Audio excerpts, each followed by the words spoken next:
Oke, kita lanjutkan pembelajaran kita ke materi pencatatan di kertas kerja, koreksi biaya penyusutan. Nah, ini misalnya ya, sebuah perusahaan mencatat biaya penyusutan pada laporan akuntansi komersial sebesar 713.856.934. Ya, dalam kertas kerja kita, maka akan kita tulis seperti ini, ya, bahwa itemnya adalah penyusutan, ya, dan secara komersial ini adalah nominalnya, ya. Kemudian detail dari biaya-biaya penyusutan yang diakui oleh perusahaan adalah sebagai berikut. Pertama, yaitu atas aset-aset yang menggunakan penyusutannya dihitung menggunakan metode saldo lurus. Ya.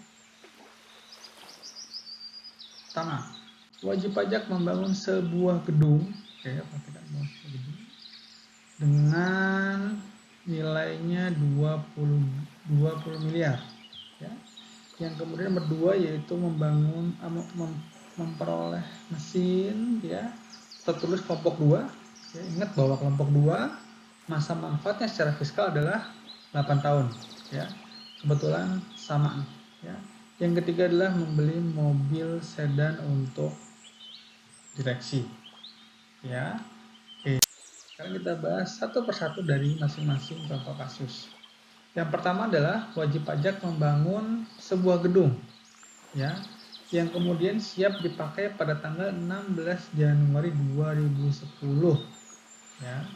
Padahal kita sedang membicarakan tahun pajak 2019. Nah, kemudian nilai bangunannya 20 miliar, ya. Nah, dalam laporan komersial perusahaan mencatat bahwa usia bangunan adalah 40 tahun, sedangkan nilai sisanya 2 miliar. Oke. Sekarang ini adalah kita hitung dulu berapa penyusutan tahun 2019 secara fiskal. Ya. Yang pertama adalah masa manfaat. Ya, masa manfaat.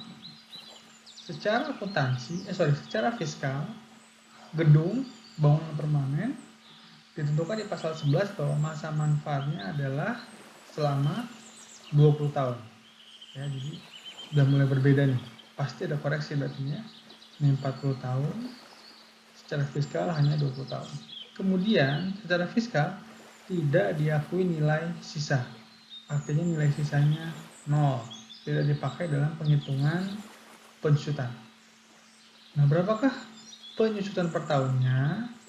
Yaitu cukup nilai 20 miliar ini dikalikan dengan tarif, yaitu tarifnya adalah 100%, ya, dibagi masa manfaat dibagi 20, yaitu 5%. Atau gampangnya adalah 20 miliar ini dibagi dengan masa manfaat. Kalau garis lurus seperti itu, ya. Jadi penyusutan per tahunnya yaitu 1 miliar secara fiskal, ya. Dan karena ini mulai dipakai di tahun 2010, maka dan umur masa manfaatnya 20 tahun, maka di tahun 2019 dia akan disusutkan selama setahun penuh, ya. Sehingga penyusutan pada tahun 2019 itu sebesar 1 miliar, ya. Kemudian berikutnya, yang kedua yaitu wajib pajak punya mesin yang diperoleh bulan Oktober 2019, kelompok 2. Artinya masa manfaatnya yaitu 8 tahun, ya. Harga perolehannya 1 miliar. Seperti ini penghitungannya. Asetnya berupa mesin, harganya 1 miliar, oke. Masa manfaatnya karena dia ada di kelompok 2, maka masa manfaatnya adalah 8 tahun. Ya. Kemudian secara pajak kita tidak mengakui nilai sisa. Maka penyusutan per tahunnya yaitu sebesar 1 miliar, ya, dikalikan dengan 12,5% tarifnya, gitu ya. Nah, atau untuk garis lurus gampangnya adalah 1 miliar dibagi dengan 8, sehingga penyusutan per tahunnya itu sebesar 125 juta. Namun mesin ini baru dibeli bulan Oktober 2019. Ya, artinya selama tahun 2019 yang bisa disusutkan hanya mulai bulan Oktober saja, Oktober, November, Desember. Sehingga bulan penyusutannya hanya 3. Ya. Jadi tahun 2019 hanya ada 3 bulan yang bisa disusutkan, yaitu Oktober, November, Desember. Sehingga penyusutan yang dapat diakui di tahun 2019 adalah sebesar 3 ya, per 12 gitu ya. 3 per 12 dikalikan dengan penyusutan per tahun, sehingga ini hasilnya 31.250.000. Yang ketiga, wajib pajak membeli mobil sedan untuk direksi. Ya, perhatikan, mobil sedan untuk direksi masuk kategori kelompok 2. Harga pokoknya 480 juta. Masa manfaatnya menurut perusahaan 10 tahun, nilai residual 100 juta. Bagaimana cara menghitungnya? Oke, kita lihat. Sedan, ya. Masa manfaatnya, karena dia masuk kelompok 2, maka masa manfaatnya adalah 8 tahun. Oke. Dan nilai sisanya 0, seperti biasa. Lalu bagaimanakah penyusutan per tahunnya? Maka dicukup 480 juta dibagi dengan 8, 60 juta. Ya. Tapi karena ini adalah mobil sedan untuk direksi, ya, maka ingat bahwa untuk kendaraan dengan tipe seperti ini hanya bisa diakui 50% saja pembebanan biaya penyusutannya. Sehingga penyusutan per tahun untuk aset ini hanya sebesar 30 juta, yaitu 50, jadi 480 juta ya dibagi 8 dikalikan dengan 50%. Jadi hanya 30 juta saja penyusutannya ya. Kemudian mobilnya dibeli bulan November 2011 ya. Atas dulu. Mobil dibeli di bulan November 2011. Sedangkan kita akan menghitung penyusutan untuk tahun pajak 2019. Jadi sudah berapa tahun nih mobilnya? Kita ingat bahwa masa manfaatnya 8 tahun. Ya. Karena dibeli di November 2011, maka November 2012 1 tahun. 2 tahun. 3, 4, 5, 6, 7, 8. Jadi artinya di tahun 2019 ini sudah tahun ke-8. Ya. Ini sudah tahun ke-8. Artinya di bulan Oktober 2019 secara fiskal masa manfaat mobilnya sudah habis. Kenapa? Karena tahun 2011 sudah ada 2 bulan yang disusutkan. Jadi di tahun ke-8, di tahun 2019 ini hanya ada sisanya, yaitu dari Januari sampai bulan Oktober. Artinya bulan penyusutannya hanya ada 10 bulan saja. Ya, karena di Oktober 2019 masa manfaat mobil ini secara fiskal sudah habis. Oke. Sehingga penyusutan untuk tahun 2019 hanya 10 per 12 dikali 30 juta. Yaitu sebesar 25 juta. Ya. Kemudian kita totalkan bahwa untuk gedung, mesin, dan sedan yang menggunakan penyusutan metode garis lurus, nilai atau besarnya biaya penyusutan yaitu sebesar 1.056.250.000. Berikutnya, selain yang menggunakan metode garis lurus, juga ada aset yang dihitung menggunakan metode saldo menurun.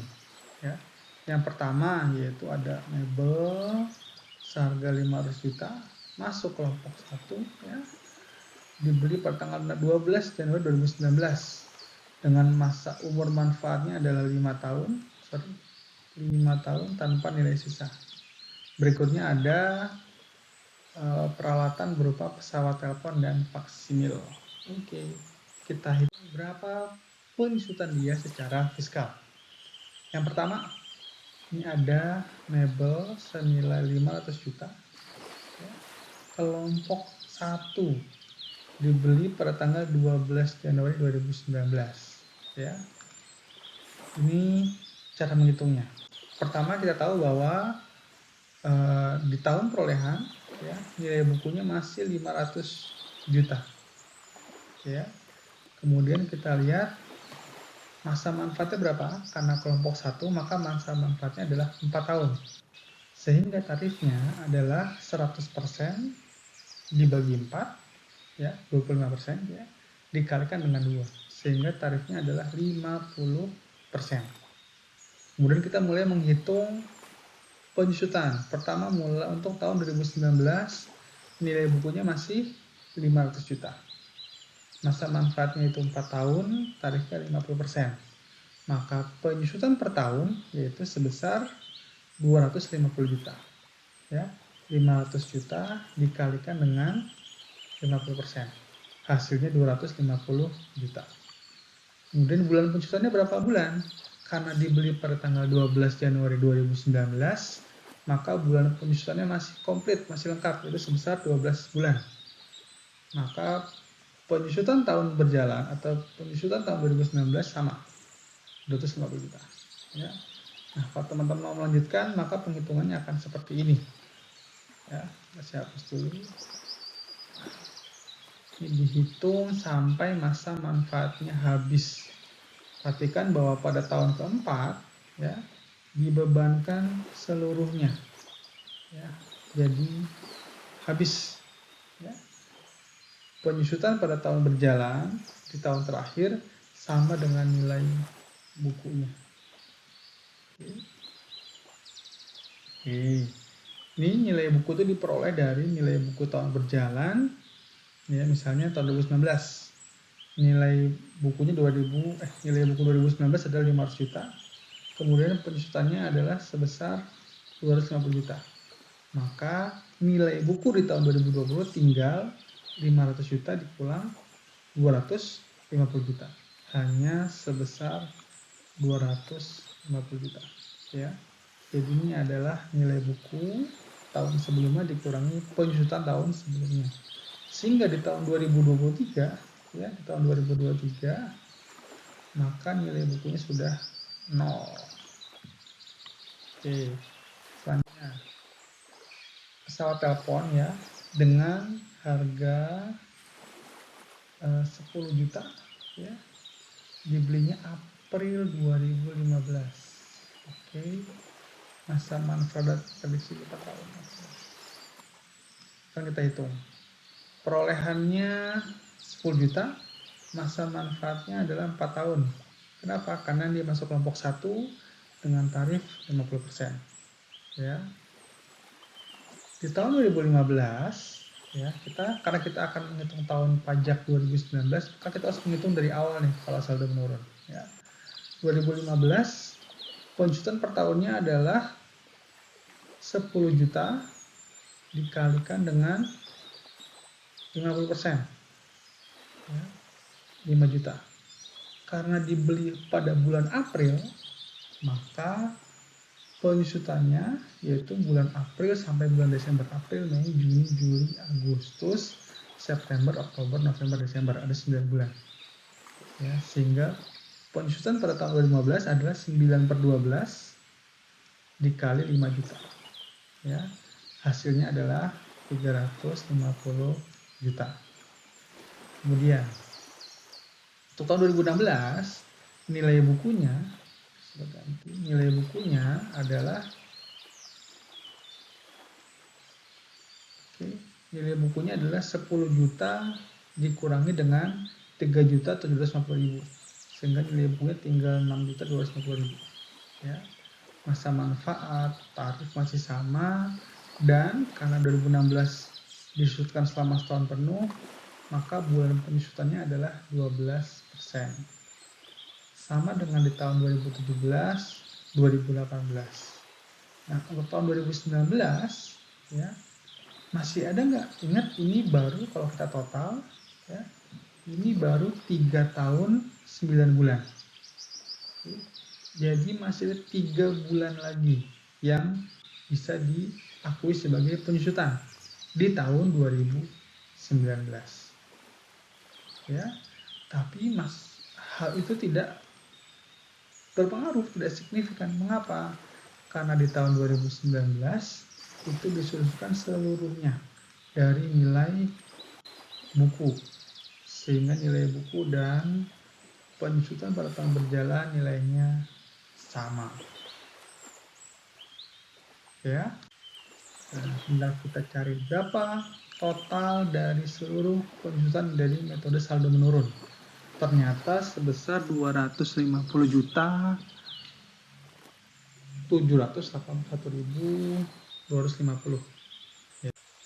Lalu kita totalkan total penyusutan secara fiskal, yaitu yang metode saldo garis lurus ditambah metode saldo menurun.